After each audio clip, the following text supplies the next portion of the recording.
What I cherish most is my family. I thought they felt the same way.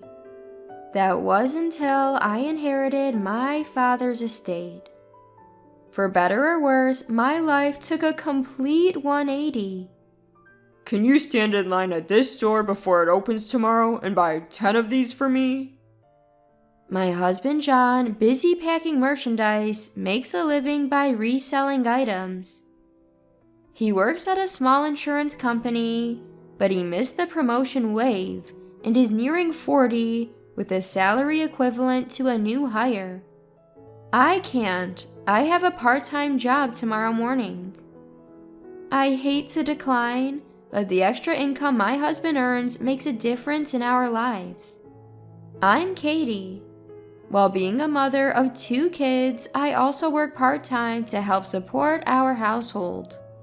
We struggle to make ends meet on my husband's salary alone, so I want to work full-time. But our youngest is still in preschool, so I'm planning to stick with part-time work for another year or 2. I work every day, save every penny. When you cut corners in life, it's like your spirit gets chipped away too. Oh, how I wish I could win the lottery or something. I've noticed that this thought crosses my mind more often than it should. I know a lot of people who talk about their husbands dying just for the insurance money, so I guess I'm doing all right, all things considered. My husband keeps saying things like, Maybe I should aim for fire so I can retire early and take it easy. But honestly, he's all talk and shows no signs of actually making it happen. I'd like a little more breathing room in our current life, not just in retirement. Although I voiced my concerns, there's no solution in sight. For now, all I can do is focus on the work and parenting tasks at hand. Oh, by the way, my dad and his friends are coming to stay this weekend. Caught off guard, I took a hard look at my husband's face.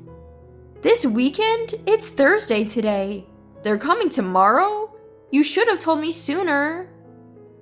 My tone got harsh because I don't get along with my in-laws. I lost my mom when I was young, and my dad raised me on his own. My in-laws are all about appearances, and just because I didn't have both parents when we got married, they deemed me uneducated. I had my challenges growing up without siblings, but my dad was both loving and strict. Lately, he's been under the weather, probably from the strain of raising me single-handedly, and I worry about him. I visit my childhood home about once a month, but it seems neither my in-laws nor my husband are pleased with that. Whenever I go to my childhood home, I don't always take the kids with me. Last week, my mother-in-law Jennifer complained about this over the phone. Now my in-laws will be at our home for the next 3 days. Just thinking about it makes my stomach turn. Sorry, I forgot to tell you, haha. My husband says this casually. He won't lift a finger when his parents are here, and doesn't even bother spending time with them. I'm the one who has to handle the chores, take care of the kids, and entertain my in-laws as well. But like it or not, they're coming. The next day, I went to the airport to pick them up and brought them to our apartment. Still living in this place, I see. You should move to the town where we live. We could even start living together sooner if you want.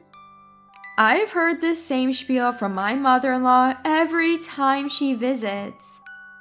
I deliberately live far away because I don't want to live with my in-laws. And for the record, it was your son who first decided to live in this area.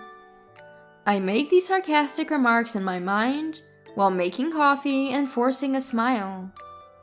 In the in-law household, what my mother-in-law says goes, and my father-in-law just nods along in agreement.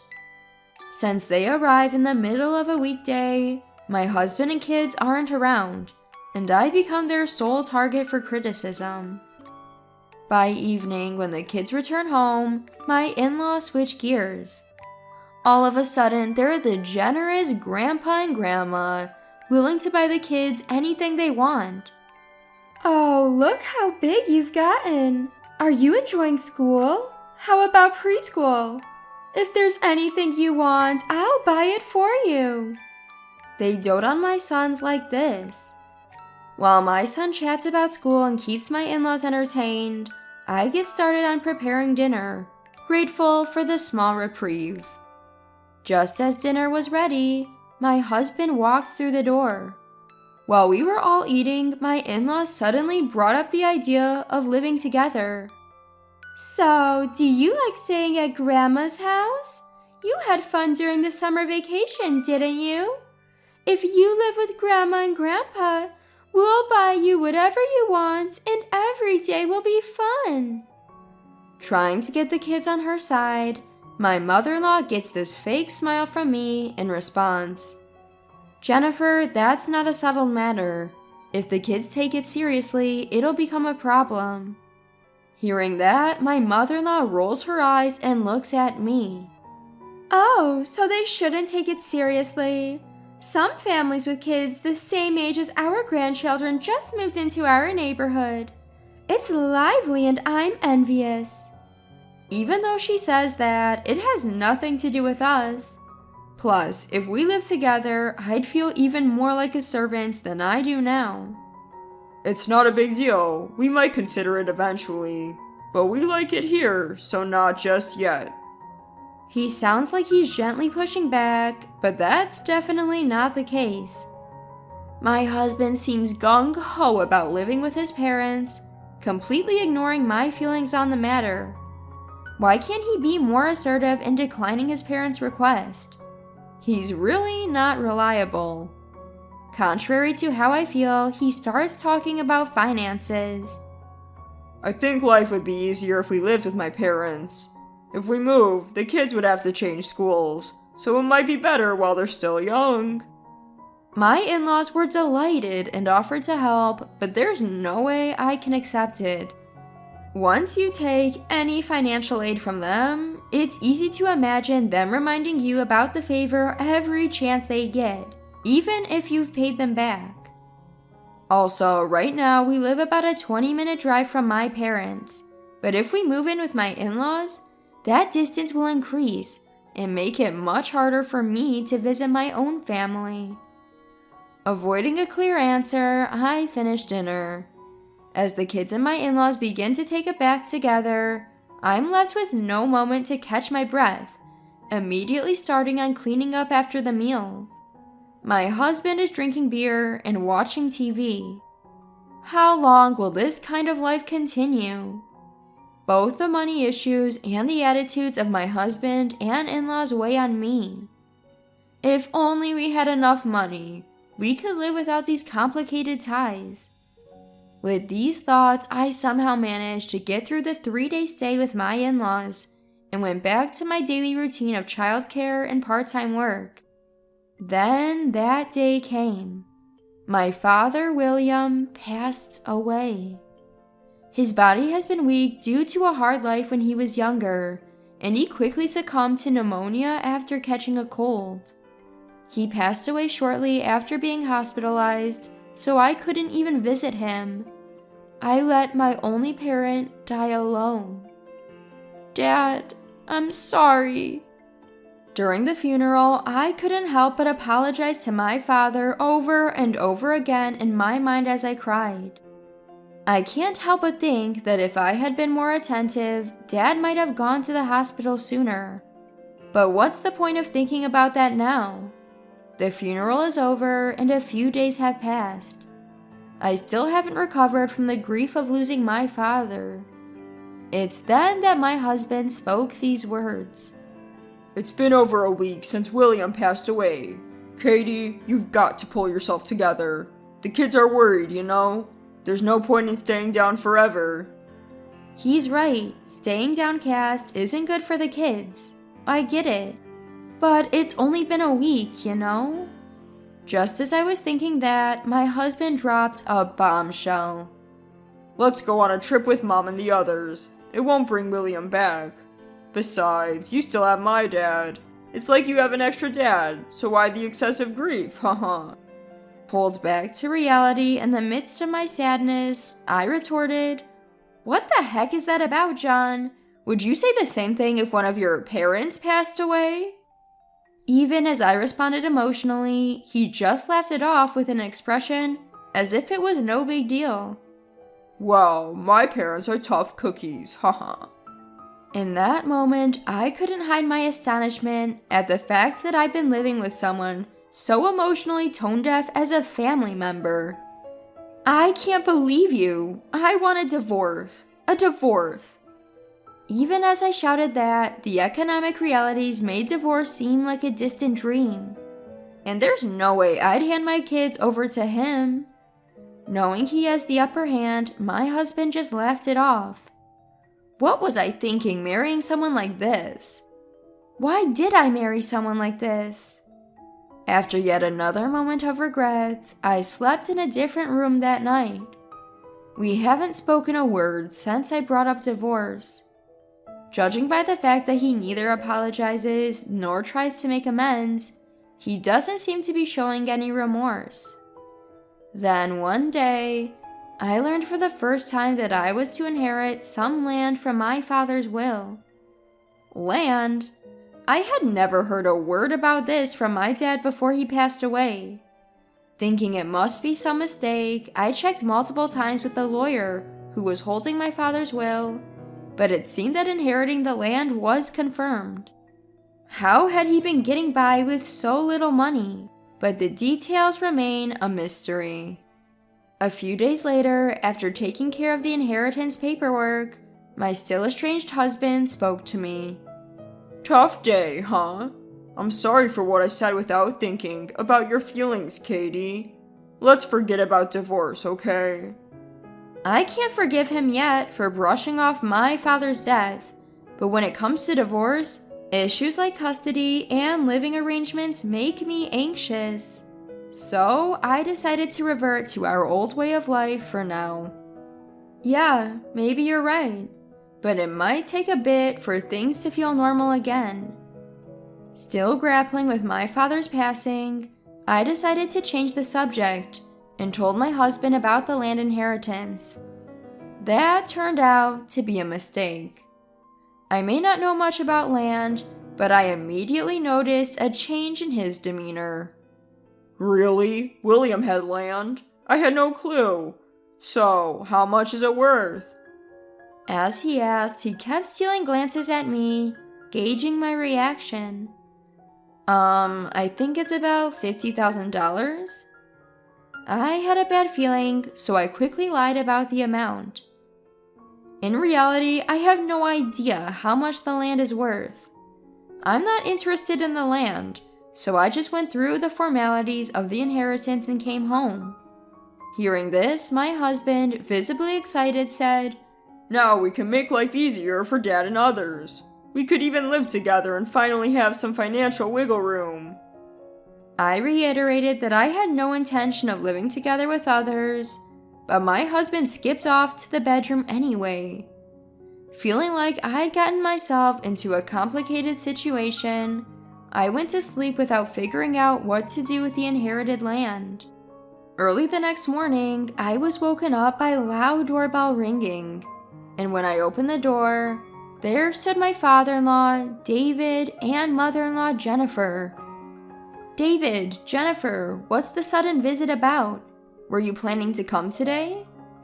Still groggy and confused, I asked, only for Jennifer to assertively say, We're coming in. We have a favor to ask today, and marched right in. Still in shock, I see my husband, who's home because it's Sunday, waking up and exchanging glances with his parents.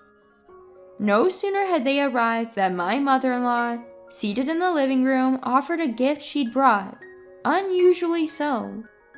I bought these muffins first thing in the morning. The cafe is so popular, it gets on TV all the time. I wanted Katie to try them, so I lined up before the shop opened to buy them. Hearing her talk so excitedly, I looked at my husband. He had the same expression he'd had last night after discussing the land. I see. Sure, if you suddenly get your hands on $50,000, you might want to start talking about living together at your in-laws. According to my husband and his parents, the plan is to sell the inherited land, turn it into cash, and then use that money to renovate their house so both families can live there. So that's the deal with the gift. But to think the only gift I get for $50,000 is a muffin? I felt underestimated. I began to think that maybe it would be better to find out the real value of the land. So while they were busy discussing their dream home, I decided to look up average land prices on my smartphone. I'd thrown out that $50,000 number arbitrarily. What if the actual value was much less? With that thought, I searched for land prices based on the area and size. Wait, $2.4 million? As unbelievable as it seemed, it looked like my father's land was worth much more than a mere $50,000. If this is true, firm in my resolve, I spat out, I have no intention of selling my father's land or agreeing to live with you. Stop making plans without consulting me. Then I left the house. There were things I wanted to confirm away from prying ears. I made several phone calls that day and timed my return for after my in-laws had gone home. For the next 2 weeks, I was quietly making preparations for a plan that no one noticed. Then came the day to put that plan into action. Uncharacteristically, I greeted my in-laws fully prepared. They arrived with gifts and started talking about their dreams for our new home. My husband joined in, so to stop him, I shoved divorce papers in his face. Katie, stop kidding around. You're not seriously thinking of divorcing me, right? Haha, just to keep a $50,000 piece of land all to yourself? Even if we divorce, I won't give up custody. Thinking I wouldn't go through with the divorce, my husband acted confident. That was until I pulled out my mobile phone and his face turned pale. I'm connected with your boss, Mr. Cooper, right now. You haven't been showing up for work lately, have you? You're too focused on buying up products for your side gig, neglecting your main job. What? Mr. Cooper? This isn't what it looks like. John, I got concerned because you haven't shown up for work all week due to illness. So I contacted Katie and now I find out you're faking it. You're fired, effective immediately. With that, my husband was sobbing, trying to explain himself to his boss. But the decision was final. He was fired. Seeing all this, my in-laws raised a fuss, calling me a terrible wife for entrapping their son. They insisted he should divorce me, so I succeeded in getting them to sign the divorce papers. I don't want a divorce. Please forgive me. My husband was crying and begging until the end, but it seemed he couldn't defy his mother's words. So I ended up in a custody battle, but with him being unemployed and neglectful towards childcare, there's no way he's winning custody. Things are going my way, just like I hoped. Oh, speaking of that land, my dad owned a piece of property in Manhattan. I found out it's worth quite a bit online and got in touch with a legal advisor who helped my dad with land matters. Turns out my dad had been using the property as a paid parking lot. The reason he had almost no liquid assets was because he was living off the income from the parking lot. Located in a busy area, the lot brings in more money than we were making combined. Right now, I've kept the parking lot running, and I've reduced my work hours to part-time. We're peacefully living in the family home I had left behind, just the kids and me. As for my ex-husband, he moved back with his parents after the divorce and job loss. Turns out he's in debt because his mom went on a spending spree, thinking she'd have access to my money. He also failed at reselling stuff and is stuck with excess inventory. And once they found out the land is worth more than $50,000, my ex and his parents came at me, all desperate for a reunion. I have no intention of dealing with them anymore. We're planning to move soon, keeping the kids' education in mind. The players may have changed, but family still means the world to me.